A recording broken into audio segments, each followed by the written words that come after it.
রাত তখন 1:15। হাড় কাঁপানো মাঘের শীত।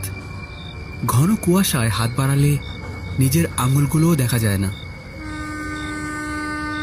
ট্রেনটা যখন সোনাঝুরি স্টেশনে থামল তখন মনে হলো সোমনাথ একাই নামল। চারিদিকে ঘুটঘুটে অন্ধকার।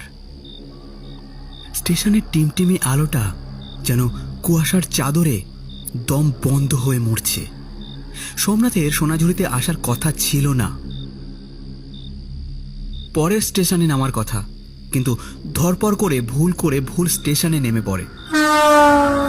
ট্রেনটা হুইসেল বাজিয়ে চলে গেল, আর সেই শব্দ মিলিয়ে যেতেই নেমে এলো এক অখণ্ড অস্বস্তিকর নিস্তব্ধতা।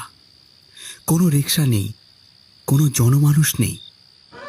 স্টেশন মাস্টারকে অস্পষ্ট দেখা যাচ্ছে জানলার ওপাশে।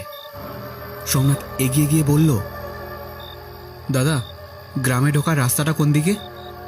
স্টেশন মাস্টার মুখ না তুলেই অন্ধকারের দিকে ইশারা করলেন। সোজা গিয়েই বাঁশবাগান, তবে সাবধান, আজ অমাবস্যা, কেউ ডাকলে সাড়া দিবেন না। সোমনাথ অবাক হয়ে কিছু জিজ্ঞেস করতে যাচ্ছিল, কিন্তু স্টেশন মাস্টার ততক্ষণে দরাম করে জানলা বন্ধ করে আলো নিভিয়ে দিলেন। স্টেশন থেকে বেরিয়ে প্রায় 20 মিনিট হাঁটার পর সোমনাথের গা ছমছম করতে লাগলো।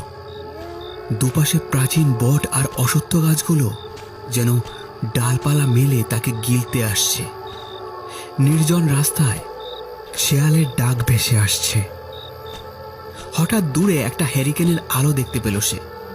কাছে গিয়ে দেখলো একটা জরাজীর্ণ টিনের চালের চায়ের দোকান। ভিতরে একজন রোগা লোক বসে ঝিমোচ্ছে, দিনু। আর বেঞ্চে বসে বিড়ি ফুঁকছে এক বৃদ্ধ, নিতাই খুড়ো।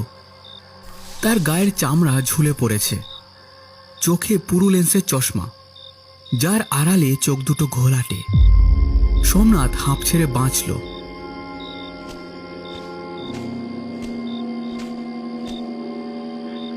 এক কাপ চা হবে ভাই? দিনু চমকে উঠল।